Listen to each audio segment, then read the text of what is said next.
एक बार माता कौशल्या आई।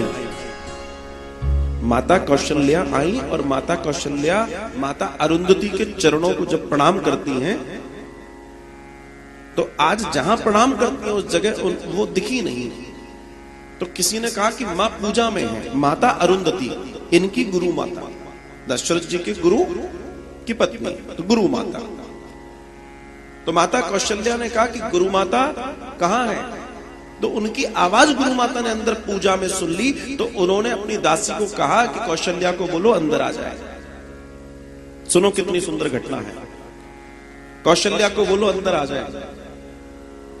तो माता कौशल्या सकपकाती हुई, डरती हुई, क्योंकि अरे भाई गुरु माता का पूजा का कक्ष, पहली बार उस कक्ष में जाने का मौका मिल रहा है।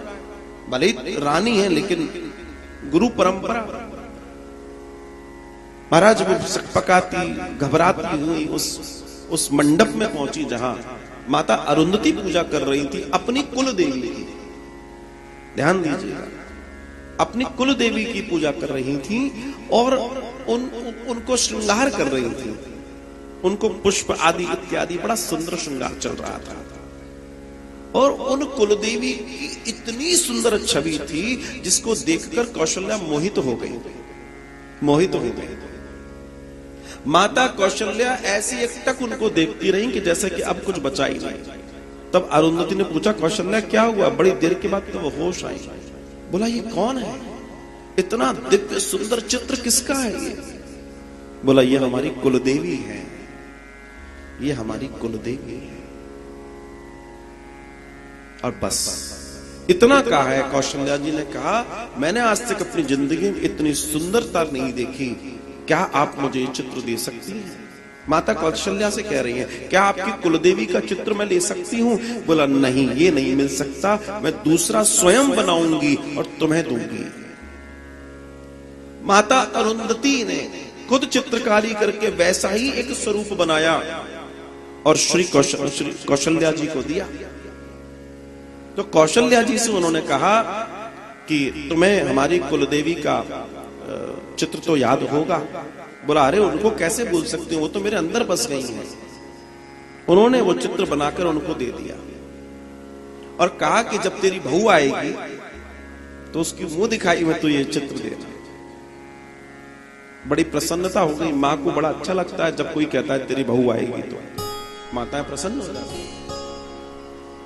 जब माता सीता ब्याह कर आई और जब उनकी मुख दिखाई चल रही थी, मुंह दिखाई जब चल रही थी, जो सबने देख लिया, और जब माता कौशल्या का नंबर आया तो माता कौशल्या ने जब जैसे ही उनके सर पर रखे हुए घूंघट को ऊपर उठाया, माता कौशल्या की आंखें फटी की फटी रह गई थी।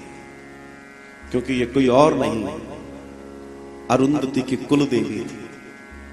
जिस चित्र को वहां देखा था वो साक्षात मूर्त आज माता कौशल्या के सामने है।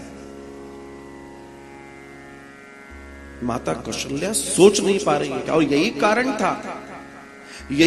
था जब कैकेयी मैया ने सबको वस्त्र दे दिए कि ये लो तुम्हारे वत्कल, ये लो तुम्हारे वत्कल और तुम्हारा ये सामान और ये सब कुछ। जब कैकेयी माता सीता की ओर लेकर बढ़ी है वस्त्र, तब तक कुछ नहीं घटा था। मगर जैसे ही वशिष्ठ जी ने देखा कि कैकेयी यहां बढ़ रही हैं, तब पहली बार वशिष्ठ जी को क्रोध आया था। सावधान कैकेयी, एक कदम भी और बढ़ा दिया मैं यहीं भस्म कर दूंगा तुझे। कैकेयी घबरा गई।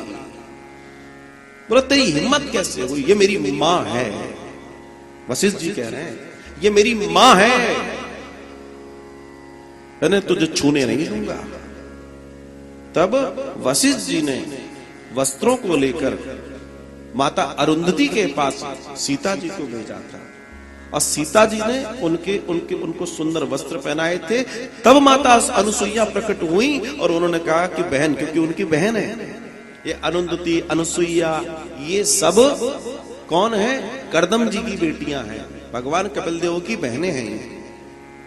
देवहूति और कर्दम जी से 9 कन्याएं हुई, ये बहनें हैं। तो वो कहते हैं कि दीदी बस मुझ पे इतनी कृपा कर दो कि आप पूर्ण श्रृंगार नहीं करना। जब मां